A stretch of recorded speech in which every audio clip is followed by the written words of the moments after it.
Right here, I'm mid bush hogging the back part of our property here that adjoins a neighboring farmer who grows corn and soybeans. The fence row in this back part has been growed up, it looked like, for several years. Later in the video, I didn't have my camera tilted right, so I put this to the front. Later in the video, we go over going through this area. It actually has a lot of, and you can see there, a lot of 1 to 2 inch caliper trees that have grown up. And, this puts the brush hog to the test. Does really well with this stuff. I only have to really go over it one time. Most times, twice would pretty much take care of all of it. Maybe an acre that was in the back here that they had avoided. Previous property owners had, brush hogged and mowed around it. This is a low-lying area that has a little creek bottom that goes through it. I'm not sure if they were just afraid to do it or what, but anyway, we take it out, and when it's all said and done, later in the video, you'll get a look at it. It looks a lot better. We'll be able to use it. We don't have a lot of acreage here. Total, counting the front property and my house property and everything, is only about 30 acres. So we're set aside about 20 of it to truly be tree farm, and we can't take a loss on an entire acre of overgrown part here. And it's actually prime property. Well, I had soil tested it previously, and it's actually some of our better rich ground here, and the pH was actually a little bit lower already, so it'll be good quality ground. Soil surveys on all of our property here indicate that it is well drained. Drainage class is well drained. It's kind of it's a clay loam mixture, so it's a little bit heavy, but it does have good drainage. And I think a lot of that just has to do with the slope, the amount of slope that we have above ground. That's probably really close to the same amount of slope that's below ground with the rock formations and stuff. Right here, we're coming up on the sunflower field that I planted this year. I did it quickly. It's maybe 3/4 of an acre, maybe a little bit less than that, half an acre of black oil sunflower seed. And I really just tilled it up. I didn't even mow. As you can see, we got some Johnson grass coming through. We didn't even mow this. We just tilled it twice and then broadcast this black oil sunflower seed on top of it. And you see it came up pretty good. Dismounting here to just get a ground view of about how big they are. You can see some of them are camera height. And I'm talking here, basically saying this is pretty natural size. That's about an average one right there, probably about 4 foot, 4.5 foot. And they're about the size of your hand, right? So it's a pretty good sunflower field. And it's showing there that the soil back there, haven't done anything to it. And for it to germinate that well and come up back there like that, it's pretty good. It's pretty good ground. Closer to 7, so we'll have to amend it a little bit, but really happy with that.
about a year when you put them in. The size that we put in was pretty good, but still give it about a year and fish it. We fished it a little bit. You can catch bluegill. You've seen their fish swarming up there. It'll be a good spot. And again, it's the irrigation pond. Look at the turtle there. The irrigation pond primarily for us because we're really far from still mowing.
Spot up ahead.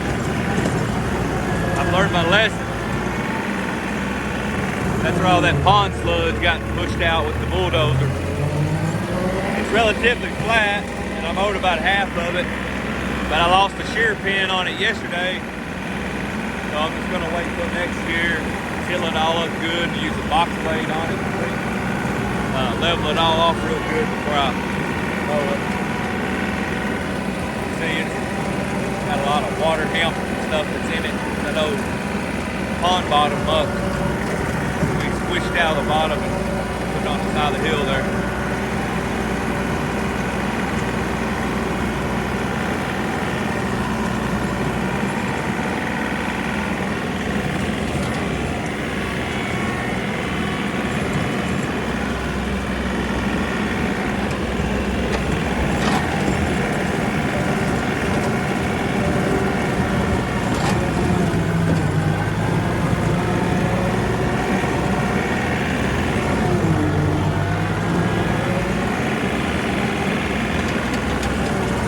Probably see, it's not a lot of level ground here. Hopefully great comes out in the video, but it's pretty steep.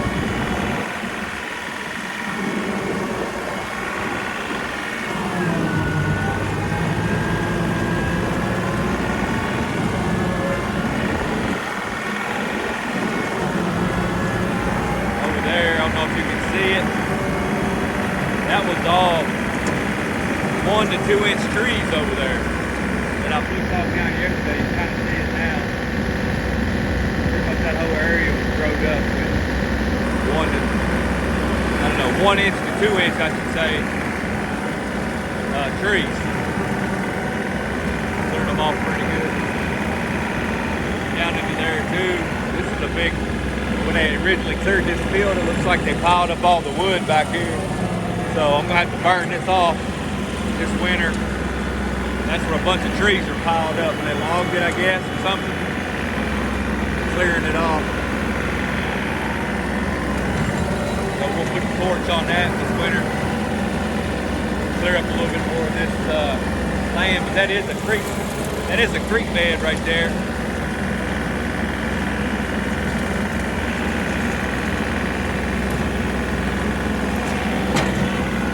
See right here, we got a big creek bed. Feeds just goes down and feeds into that pond.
Really far from the house, and getting city water back here to put the drip on this row of trees would be probably more expensive than running the gas on an irrigation pump.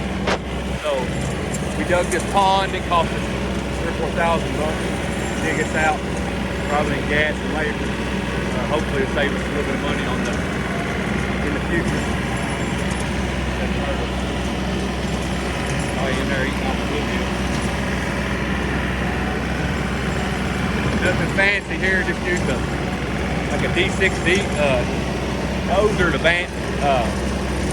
pile this up right here. This little a knob hill.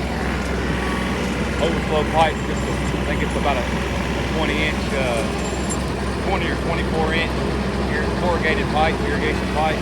And it gets used a lot because there's a lot of water that comes off both sides of those banks back there. And a lot of water running into this.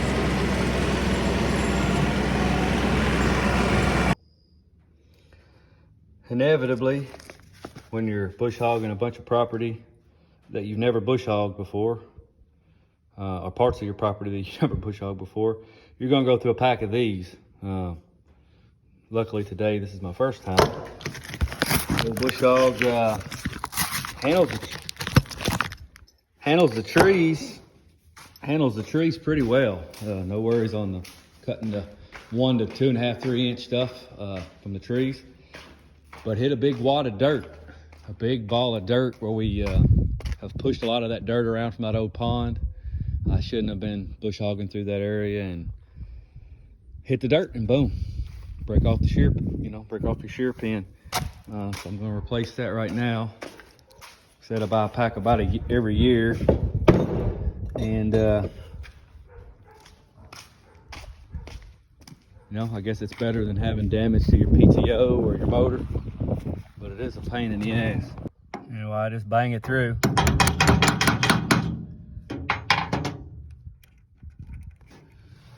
Right on. That's usually what's left over, the casualty of war right there. Shear pin damage. Let's take this.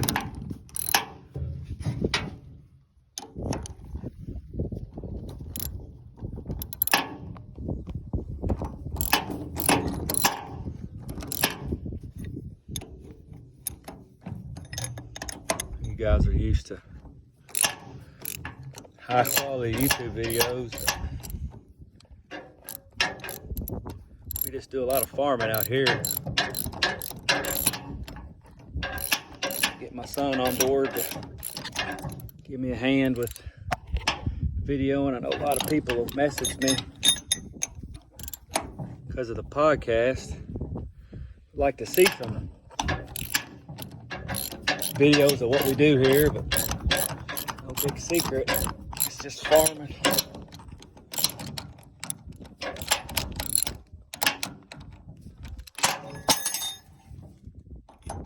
But got nothing else to do today except make a bad video for y'all.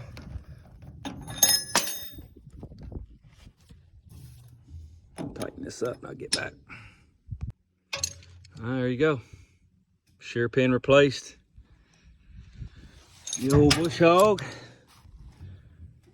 Oh, like I said earlier, one day I'm gonna have a little bit bigger tractor and at least a bat wing bush hog. There's this 25-ish acres that I have to bush hog currently. Take me 2 days to get it done.